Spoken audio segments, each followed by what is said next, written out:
اللہ رب العزت نے جب تک اپنے دین کو باقی رکھنا ہے تو دین کا کام کرنے والوں کو بھی باقی رکھنا ہے۔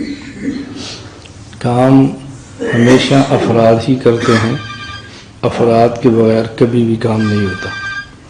تو اللہ رب العزت کا جب تک دین رہنا ہے تو اللہ تعالیٰ نے کام کرنے والے افراد بھی باقی رکھنے ہیں۔ رسول اکرم صلی اللہ علیہ وسلم اب دنیا میں نہیں ہے، اور نبی کریم صلی اللہ علیہ وسلم کے ورثاء پہلے بھی تھے، آج بھی ہیں، آئندہ بھی رہیں گے۔ نبی کریم صلی اللہ علیہ وسلم کے ورثاء حدیث پاک میں ہے کہ علماء ہیں، ان العلماء ورثۃ الانبیاء۔ رسول اکرم صلی اللہ علیہ وسلم کی وراثت وہ علم ہے۔ اس علم کے وارث ہر دور میں اللہ تعالیٰ نے رکھے ہیں۔ دین پہ عمل تو سب نے کرنا ہے، لیکن دین کا علم سب کے پاس نہیں ہوتا۔ قرآن کریم میں ہے فَاسْأَلُوا أَهْلَ الذِّكْرِ إِن كُنتُمْ لَا تَعْلَمُونَ۔ ایک طبقہ ان کا ہے جو اہل علم نہیں ہے، اور ایک طبقہ ان کا ہے جو اہل علم ہے۔ تو اللہ تعالیٰ نے حکم دیا ان کو جو علم والے نہیں ہیں وہ ان سے پوچھ لیا کریں جو علم والے ہیں۔ اور حضور اکرم صلی اللہ علیہ وسلم نے ارشاد فرمایا انما شفاء العی السؤال، کہ اگر علم نہ ہو تو یہ جو بیماری ہے اس کی شفا اور اس کا علاج وہ سوال ہے، اور سوال کرنے میں آدمی کو جھجک سے کام نہیں لینا چاہیے، اپنے مسائل پوچھنے چاہیے، جب بھی کوئی مسئلہ پیش آ جائے تو معلوم کرنا چاہیے۔ ہمارے حضرات علماء اور اکابر اور مشائخ نے امت کی رہنمائی کے لیے 2 قسم کی کتابیں تحریر فرمائی ہیں۔ بعض کتابیں وہ ہیں کہ جن میں دلائل بیان فرمائے ہیں تاکہ مسئلہ اور مسئلے کے ساتھ دلیل بھی ہو، اور بعض کتابیں وہ ہیں کہ جن میں مسائل لکھے ہیں اور ساتھ دلائل نہیں لکھے، کہ ہر آدمی کے پاس اتنا وقت نہیں ہوتا کہ وہ دلیل کے ساتھ مسئلے کو پڑھ سکے، یا ہر آدمی میں اتنی اہلیت نہیں ہوتی کہ مسئلے کی دلیل کو بھی سمجھ سکے، تو اس کے لیے صرف پھر مسائل لکھ دیتے ہیں، اور ساتھ پھر امت کو ترغیب دینے کے لیے، دین پلانے کے لیے کچھ فضائل بھی بیان فرماتے ہیں۔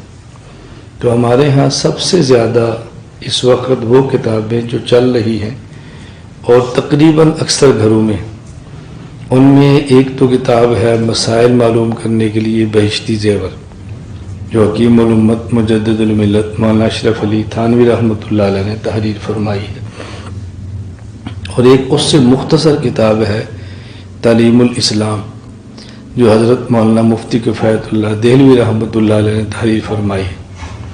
ان نے تعلیم الاسلام کو سوال جواب کے انداز میں لکھا ہے کہ نماز میں فرض کتنے ہیں، پھر جواب، نماز میں سنتیں کتنی ہیں، پھر جواب، یوں اس کتاب کو تحریر فرمایا ہے۔ چونکہ احادیث میں یہ ساری چیزیں اکٹھی نہیں ہیں، تو فقہاء نے آیات اور احادیث سے نکال کر یہ چیزیں اکٹھی جمع فرما دی۔ ابھی یہ 5 دن قبل کی بات ہے، وہاں کوالالمپور میں ملیشیا میں تھا، تو ایک دوست ہے گجرانوالہ کے، وہاں کالج میں پڑھاتے ہیں، اپنے ساتھ ایک بندہ لے کر آئے، تو مولانا صاحب 1-2 مسائل پوچھنا چاہتے ہیں۔ میں نے کہا بہت اچھی بات ہے، مجھے خوشی ہے کہ آپ مسئلہ معلوم کرنے کے لیے آئیں۔ تو مجھے انہوں نے مسئلہ پوچھا، میں بڑی مختصر سی بات کہہ رہا ہوں کہ مولانا صاحب امام صاحب کے پیچھے فاتحہ پڑھنی چاہیے کہ نہیں؟ میں نے کہا بھی ہم تو نہیں پڑھتے۔ انہوں نے کہا جی فلاں تو پڑھتے ہیں۔ میں نے کہا فلاں کو چھوڑیں، آپ نے مجھ سے پوچھا پڑھنی چاہیے کہ نہیں؟ میں نے کہا میں نہیں پڑھتا۔ آپ امام حنیفہ رحمۃ اللہ علیہ کو فالو کرتے ہیں؟ کہا جی ہاں۔ میں نے کہا امام صاحب تو نہیں پڑھتے۔ وہ جی فلانے پڑھتے ہیں۔ میں نے کہا فلاں سے آپ کو کیا لگے؟ آپ کون سے کیا ہے؟ آپ کو اپنا مسئلہ معلوم ہونا چاہیے، میں نے بتا دیا۔ تو مجھے کہنے لگے کہ میں مطالعہ کرتا ہوں احادیث کا، تو احادیث میں بہت ساری چیزیں پھر ہمیں ملتی نہیں ہیں۔ تو میں نے کہا کہ آپ کی بہت بڑی غلطی ہی ہے کہ آپ حدیث کا مطالعہ کرتے ہیں۔ ان کو یہ بات بہت عجیب لگی، آپ کو بھی عجیب لگے گی کہ لوگ تو کہتے ہیں حدیث کا مطالعہ کرنا چاہیے، اور یہ مولانا صاحب کیسی بات کہہ رہے ہیں۔ مجھے کہتے ہیں کیوں؟ میں نے کہا مثلاً آپ نے اگر نماز ہی پڑھنی ہے تو تو سب سے پہلی نماز کون سی ہے؟ کہا جی فجر۔ میں نے کہا پہلے 2 سنتیں پھر 2 فرض؟ کہتے جی ہاں۔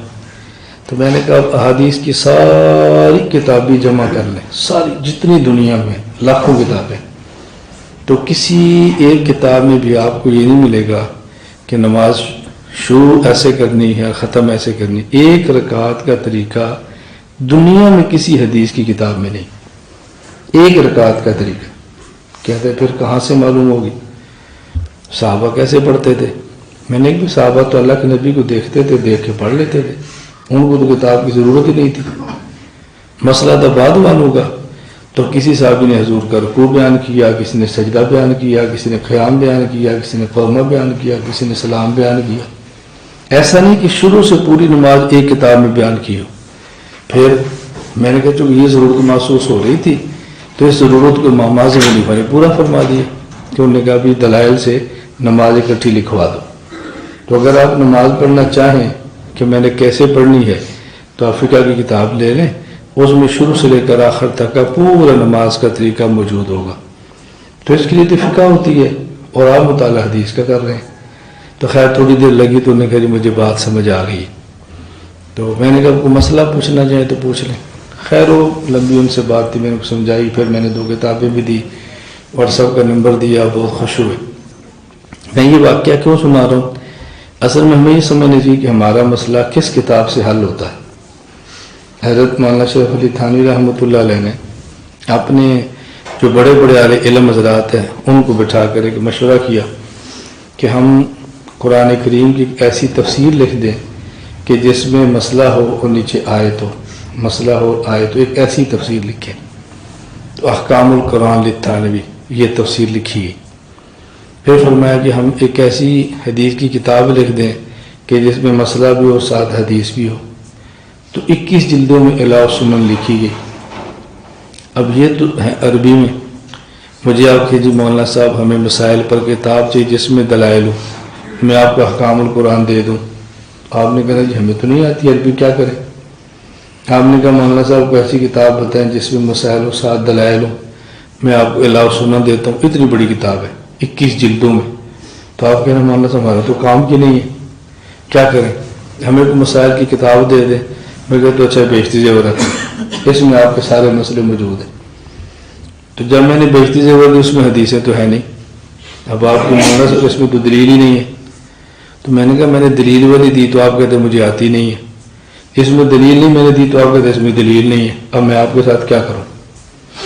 یا تو آپ نے 12 سال پڑھا ہو تو پھر دلیل والی کتاب لے لیں، اور جب 12 سال نہیں پڑھا تو پھر بغیر دلائل کی کتاب لے لیں۔ اس میں حرج کی بات کیا ہے؟ میں عالم ہوں لیکن ڈاکٹر تو نہیں ہوں نا۔ میں کہ ڈاکٹر صاحب ایسا کریں مجھے نا موٹی موٹی چیزیں لکھ دیں، اگر سر درد ہو تو ہم کون سی دوائی لیں، بخار ہو تو کون سی لیں، پیٹ میں درد ہو تو کون سی لیں، نزلہ ہو تو کون، یہ موٹی موٹی چیزیں مجھے لکھ دیں۔ تو یہ ڈاکٹر صاحب مجھے ورقے کے اوپر لکھ کے دے دیتے ہیں، کتنی آسانی۔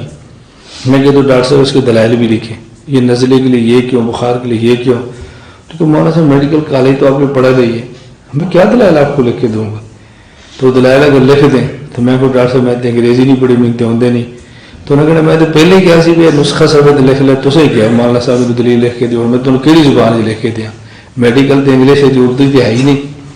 اسی طرح ہمارے دلائل عربی میں، اردو میں تو نہیں ہے۔ تو ہمارے اکابر نے اتنا آسان کام کیا امت کے لیے کہ دلائل والی کتابیں الگ لکھ دی ہیں اور بغیر دلائل کے الگ لکھ دی، تاکہ جس بندے کے پاس جتنا وقت ہو، جتنی اہلیت ہو، وہ کتابیں لے لیں۔ اسی طرح فضائل کے لیے کچھ کتابیں لکھی ہیں۔ تو ہمارے یہاں جو سب سے زیادہ کتاب چل رہی ہے فضائل کے لیے وہ ہے فضائل اعمال، حضرت شیخ الحدیث مولانا محمد زکریا رحمۃ اللہ علیہ کی حضرت کی کتاب ہے۔ اب اس میں فضائل نماز ہے، فضائل رمضان ہے، فضائل ذکر ہے، فضائل قرآن ہے، پھر فضائل حج الگ ہے مستقل، فضائل صدقات مستقل کتاب ہے۔ یہ فضائل پر کتابیں لکھ دی۔ تو جس طرح تعلیم الاسلام سے ہر بندے کی ضرورت پوری ہو رہی ہے، بہشتی زیور سے ہر گھر کی ضرورت پوری ہو رہی ہے، فضائل اعمال سے ایک ماحول بن رہا ہے۔ تو جب یہ دین کا ماحول بننا شروع ہوتا ہے تو پھر وہ طاقتیں میدان میں آتی ہیں جو اس ماحول کو اچھا نہیں سمجھتی، تو پھر ان کا کام ہوتا ہے کبھی بہشتی زیور پر اعتراض، کبھی تریم الاسلام پر اعتراض، کبھی فضائل مال پر اعتراض. پھر ہمیں اپنے بندوں کو سمجھانا پڑتا ہے بھی اعتراضات کے جوابات بھی ہیں، آپ کتاب رکھیں اور جب کبھی کوئی اعتراض ہو تو آپ اس کا جواب بھی پوچھ لیں تاکہ آپ دل جمی کے ساتھ اپنے کام کے اندر لگے رہیں. تو یہ شریعت کا مزاج ہے، اس کا قرآن کریم نے بھی اہتمام کیا ہے، حضور اکرم صلی اللہ علیہ وسلم نے بھی اہتمام کیا ہے، اور قیامت تک علماء اس کا اہتمام کرتے رہیں گے کہ مثبت انداز میں دین کو بیان کریں، اور اگر اس دین پر کوئی سوال کرے تو پھر اس کو سمجھائیں، اس کو مطمئن کریں، اس کو جوابات بھی دیں. تو ہمارے ہاں جہاں اور بہت ساری کوتاہیاں ہیں، ایک یہ کوتاہی ایک عام سی چل پڑی ہے کہ اگر کوئی عالم مثبت سی بات کرے تو لوگ کہتے ہیں بہت اچھا ہے، اور اگر کوئی عالم کسی سوال کا جواب دے دے تو لوگ کہتے ہیں اس کی کیا ضرورت ہے. اور جب وہی سوال پھر ہمارے اوپر آتا ہے تو پھر ہم کہتے ہیں یار واقعتاً ضرورت تو ہے، یہ سوال کے جواب تو آنے چاہیے تھے، اس کا تو بہت فائدہ ہوتا ہے. تو اللہ تعالی ہم سب کو یہ باتیں سمجھنے کی توفیق عطا فرمائے. سندھ میں ایک مدرسہ ہے جامعہ حسینیہ شہداد پور، یہ رائے کی شاخ ہے، دورہ حدیث تک کا مدرسہ، بہت بڑا مدرسہ. میں وہاں مدرسے میں گیا تو دفتر میں بیٹھے تھے شیخ الحدیث مولانا سلیم صاحب دامت برکاتہ.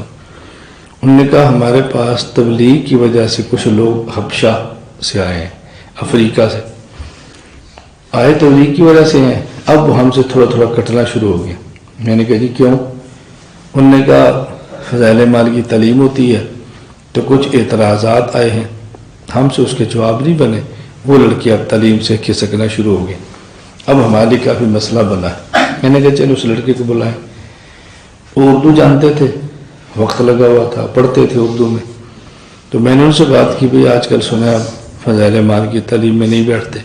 ایک ہوتا ہے اس وجہ سے نہ بیٹھیں کہ آپ کا وقت نہیں ہے، یہ ہو سکتا ہے. اب یہ دیکھو حضرت نے بیان کا اعلان کیا، کتنے لوگ ہیں جو نہیں بیٹھے. وہ اس وجہ سے تو نہیں بیٹھے کہ ہمارے مخالف ہیں، اس وجہ سے نہیں بیٹھے کہ ان کو کام تھے چلے گئے.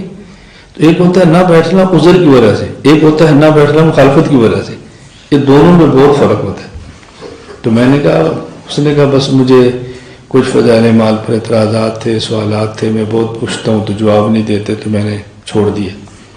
میں نے کہا اگر میں آپ سے یہ کہوں یا کوئی بندہ آپ سے کہے کہ ہمیں قرآن پر اعتراض ہے اور اس اعتراض کا جواب آپ کو نہ ملے تو آپ قرآن چھوڑ دیں گے؟ مجھے اس نے کہا کوئی ایسا اعتراض بھی ہے جو قرآن پر اس کا جواب نہ ہو؟ میں نے کہا اگر ہو تو پھر نہیں، ایسا بھی ہے. میں نے کہا اگر ہو تو پھر کہتے جی مثلا. میں نے کہا مثلا سورۃ فاتحہ قرآن ہے؟ مجھے کہتے جی ہاں. میں نے کہا سورۃ فاتحہ میں ایاک نعبد، یہ اللہ کا کلام ہے؟ جی اللہ کا کلام ہے. میں نے کہا ایاک نعبد کا ترجمہ کرو. کہتے ہم تیری ہی عبادت کرتے ہیں. میں نے کہا یہ آپ کہہ رہے ہیں یا اللہ کہہ رہے ہیں؟ جی اللہ کہہ رہے ہیں. میں نے کہا اللہ کس کی عبادت کرتا ہے؟ کہتے کسی کی نہیں. تو میں نے کہا پھر تو جھوٹ ہوا، اللہ کا کلام جھوٹا کیسے ہو سکتا ہے؟ سوال سمجھ آ گیا؟ ایاک نعبد کا ترجمہ کیا ہے آپ بتاؤ؟ اے اللہ تو کہیں لکھا ہو تو ہم کہتے ہیں نا اے اللہ. ایاک نعبد کا کیا ترجمہ ہے؟ ہم تیری ہی عبادت کرتے ہیں. یہ کلام ہمارا ہے یا اللہ کا؟ تو اللہ کسی کی عبادت کرتے ہیں تو پھر اللہ کا کلام کیسے ہوا؟ اگر اللہ کسی کی عبادت کرتے ہیں تو اللہ کیسے ہوئے؟ اور اگر عبادت نہیں کرتے تو اللہ کا کلام کیسے ہوا؟ میں نے کہا بیٹا جواب دو. وہ پھنس گیا. میں نے کہا آگے چلو. ایاک نستعین. میں نے کہا کیا ترجمہ ہے؟ کہتے ہیں ہم تجھ ہی سے مدد مانگتے ہیں. میں نے کہا اللہ کا کلام ہے یا آپ کا ہے؟ کہا جی اللہ کا ہے. میں نے کہا اللہ کسی سے مدد مانگتے ہیں؟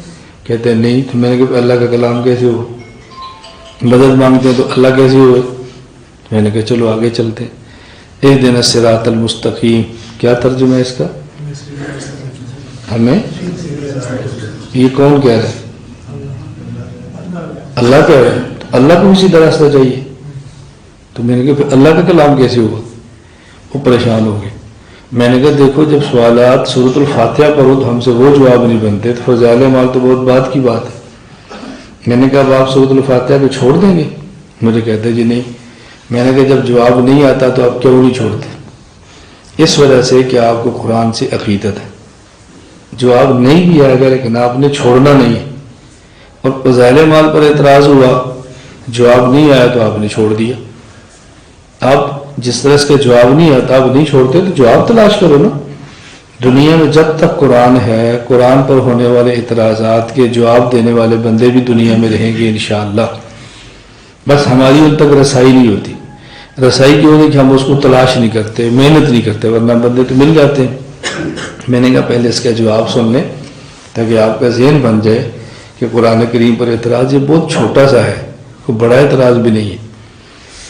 ایک بچہ آپ اسکول داخل کراتے ہیں، ہیڈ ماسٹر آپ کے بیٹے کو سکھاتا ہے کہ بیٹا جب آپ نے کبھی چھٹی لینی ہو نا تو آپ نے یوں درخواست دینی ہے، بخدمت جناب ہیڈ ماسٹر صاحب السلام علیکم ورحمۃ اللہ وبرکاتہ، گزارش ہے کہ میرے چچا جان کی شادی ہے، 3 دن کی چھٹی دیں۔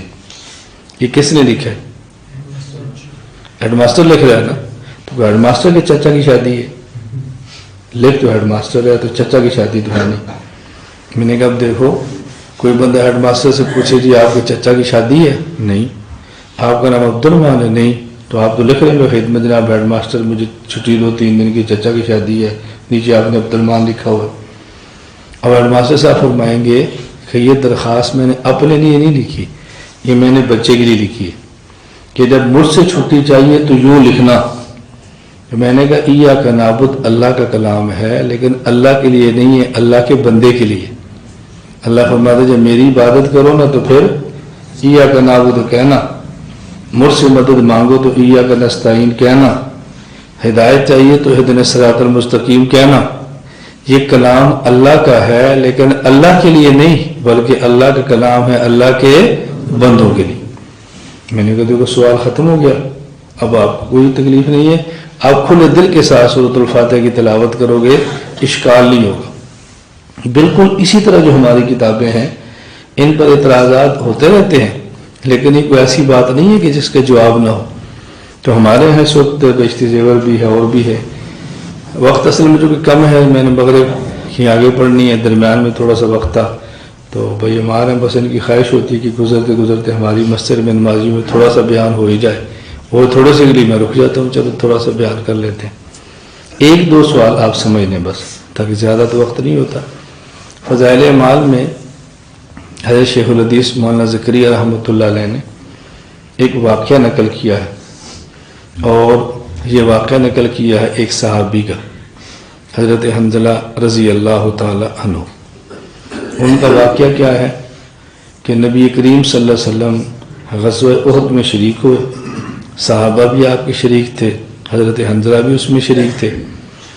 حضرت حنظلہ چونکہ میدان میں شہید ہو گئے، اور یہ مسئلہ ہے کہ جو بندہ میدان جنگ میں زخمی ہو اور بغیر دوا اور غذا کھائے وہ فوت ہو جائے، اس کہتے ہیں شہید۔ اس کو غسل بھی نہیں دیتے اور کفن بھی نہیں دیتے، جن کپڑوں کے اندر ہے اسی میں دفن کرتے ہیں اور غسل نہیں دیتے۔ حضرت حنظلہ کو بھی اسی طرح جنازہ پڑھایا اور دفن کر دیا۔ جب دفن جنازہ پڑھا لیا تو اللہ کے نبی نے دیکھا کہ ان کو ملائکہ غسل دے رہے، تو آپ صلی اللہ علیہ وسلم نے پوچھا بھئی یہ کیا ماجرا ہے، اس کو ملائکہ کی غسل دے رہے ہیں؟ ان کے گھر سے پتہ کرو۔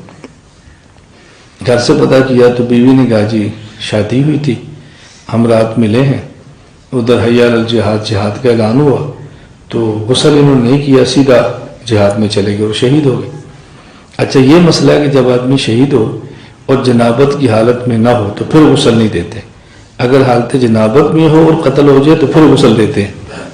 اب رسول اللہ صلی اللہ علیہ وسلم کو تو معلوم نہیں تھا، حضور اللہ کے نبی ہیں لیکن عالم الغیب تو نہیں ہے، غیب کا علم تو اللہ کی ذات کے علاوہ کسی کے پاس بھی نہیں ہے، تو چونکہ یہ حالت جنابت میں تھے ان کو وہ غسل دیا نہیں، اللہ نے فرشتوں کو بھیجا کہ ان کو غسل دے دو، اس لیے ان کو کہتے ہیں غسیل الملائکہ، فرشتوں نے غسل دیا۔ یہ ہے حضرت حنظلہ رضی اللہ تعالیٰ عنہ، ان کا یہ واقعہ ہے۔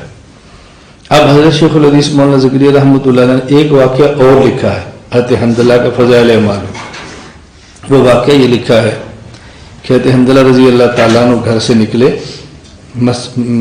مدینہ منورہ میں، حضرت ابو بکر صدیق سے ملاقات ہوئی تو حضرت حنظلہ فرمانے لگے کہ ابو بکر میں تو منافق ہوں، میں تو منافق ہو گیا ہوں۔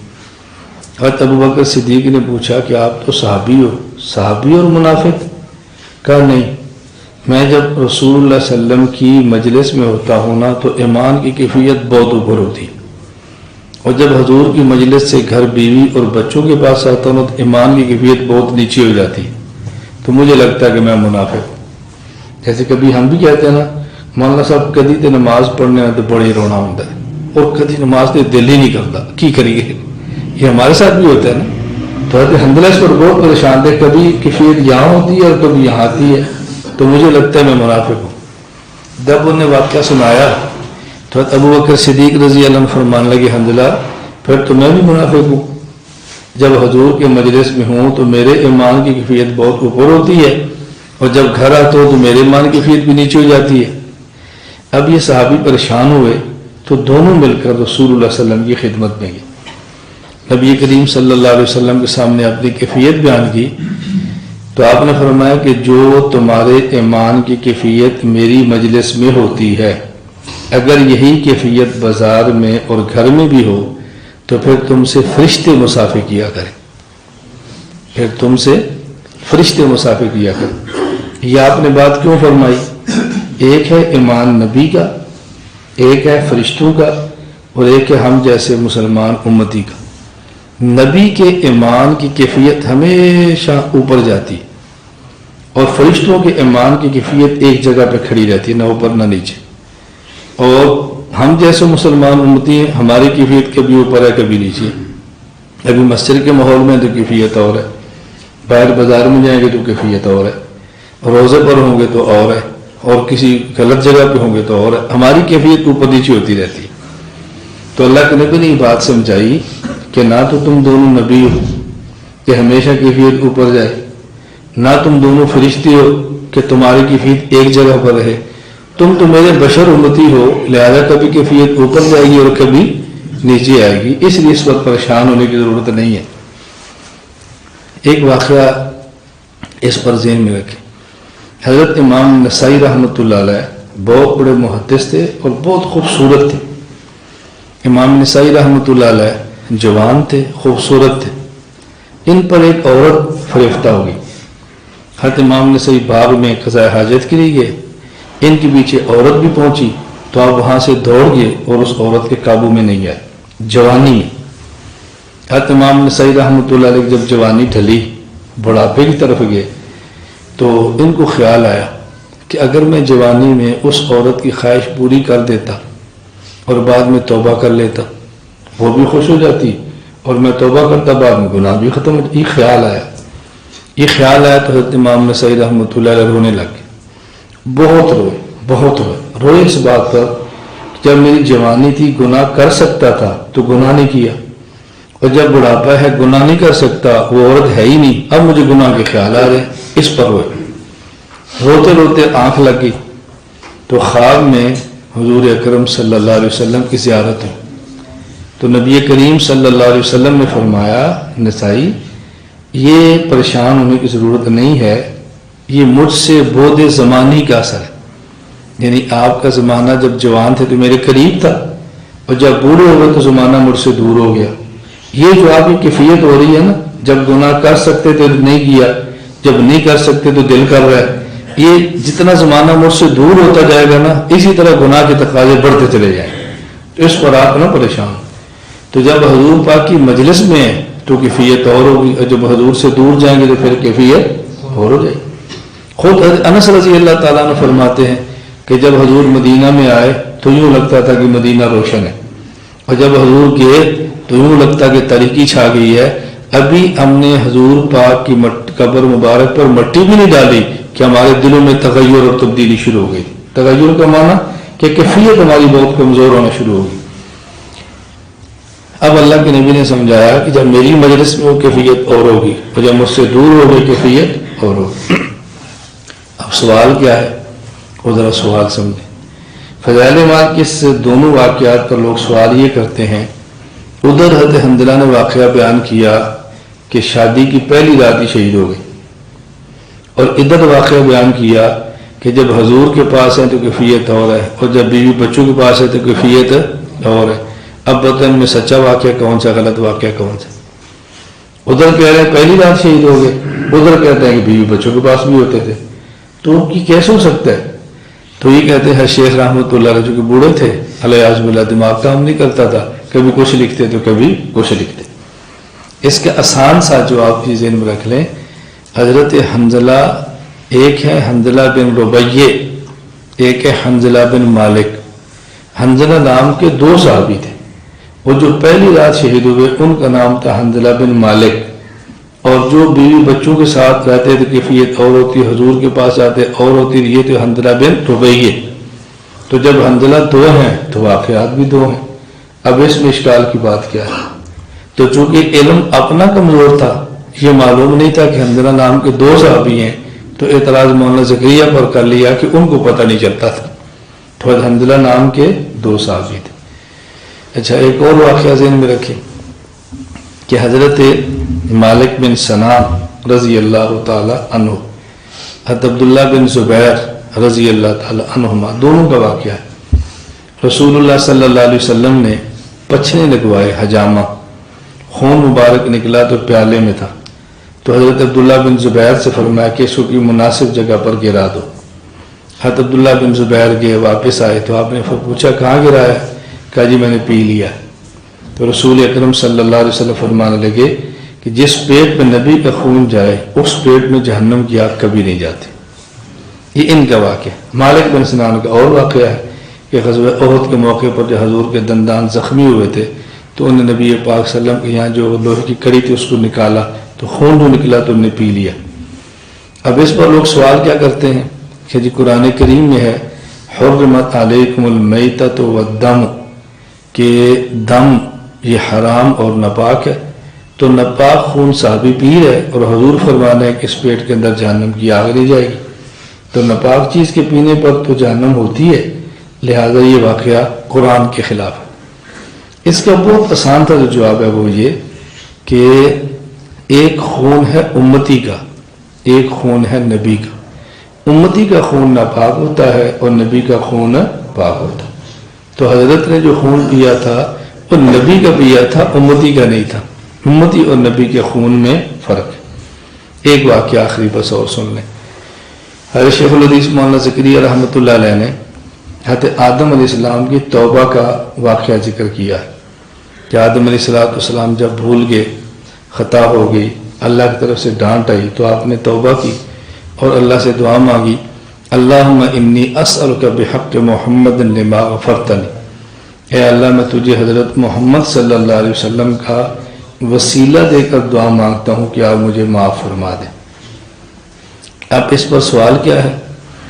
سوال یہ ہے کہ قرآن کریم میں ہے ربنا ظلمنا انفسنا وان لم تغفر لنا وترحمنا لنکونن من الخاسرین، اس دعا میں آدم علیہ السلام کا کوئی وسیلہ موجود نہیں ہے، اور جو حدیث حضرت شیخ الحدیث مولانا زکریا نے لکھی ہے اس میں حضرت محمد صلی اللہ علیہ وسلم کا وسیلہ بھی ہے۔ تو جو قرآن والی دعا ہے اس کو تو ڈائریکٹ اس میں تو وسیلہ نہیں ہے، ربنا ظلمنا انفسنا، اور حدیث میں ہے کہ اللہ حضرت محمد کے وسیلہ دے کر دعا مانگتے مجھے معاف فرما دو۔ تو یہ جو حدیث ہے یہ قرآن کے خلاف ہے۔ قرآن میں دعا بغیر وسیلے کے ہے اور حدیث میں دعا وسیلے کے ساتھ۔ اس کا آسان تھا جواب ذہن نشین فرما لیں۔ ہم کہتے ہیں دعائیں 2 قسم کی ہیں، بعض دعائیں آدم علیہ السلام کی قرآن میں ہیں اور بعض دعائیں آدم علیہ السلام کی حدیث میں۔ اب دیکھو رسول اکرم صلی اللہ علیہ وسلم کی بعض دعائیں قرآن میں ہیں اور بعض دعائیں حدیث میں۔ قرآن کریم میں دعا ہے رب زدنی علما، اور حدیث میں گیا اللہم انی اسألک علما نافعا۔ اب کوئی بندہ کہ جی قرآن کے خلاف ہے، اللہم انی اسألک علما نافعا قرآن میں تو نہیں ہے، ہم کہیں گے بھی حضور پاک نے 23 سالہ زندگی میں ایک ہی دعا مانگی ہے، آپ تو کئی دعائیں مانگی ہیں، کچھ دعائیں قرآن میں ہیں، کچھ دعائیں حدیث میں۔ ہم جب آخری تشہد التحیات میں بیٹھتے ہیں تو ہم دعا مانگتے ہیں رب جعلنی مقیم الصلاۃ ومن ذریتی، ایک دعا یہ ہے اور یہ قرآن میں، اور ایک اور دعا ہے رب انی ظلمت نفسی ظلما کثیرا، اب یہ بھی حدیث میں دعا ہے، التحیات کی دعا ہے۔ تو ایک دعا قرآن میں ہے اور ایک دعا حدیث میں۔ اسی طرح جس طرح رسول اللہ صلی اللہ علیہ وسلم کی بعض دعائیں قرآن میں ہیں اور بعض دعائیں حدیث میں ہیں، تو یہ نہیں کہتے کہ یہ دعا قرآن کے خلاف ہے، یہ کہتے ہیں کہ ایک دعا قرآن میں ہے اور ایک دعا حدیث میں۔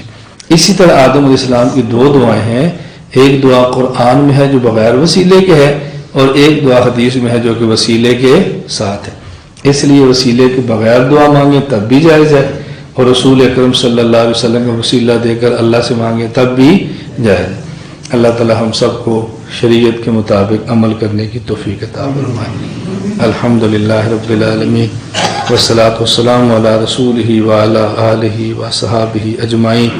یا اللہ ہم سب کے گناہوں کو معاف فرما دے، خطاؤں سے درگزر فرما دے، جائز حاجات کو پورا فرما دے، دین کی خدمت کے لیے ہم سب کو قبول فرما لے۔ یا اللہ ہمارے اکابر نے جو خدمات کی اپنے کرم سے قبول فرما لے۔ یا اللہ رسول اکرم صلی اللہ علیہ وسلم کی ہم سب کو شفاعت نصیب فرما دے، قیامت کے دن آپ کے ہاتھوں جام کوثر عطا فرما دے، اپنے عرش کا سایہ نصیب فرما دے، اسلام والی زندگی ایمان والی موت عطا فرما دے۔ ربنا هب لنا من ازواجنا وذرياتنا قرة اعين واجعلنا للمتقين اماما۔ وصلی اللہ تعالی علی رسول خیر خلقہ محمد وعلی آلہ وصحابہ اجمعین۔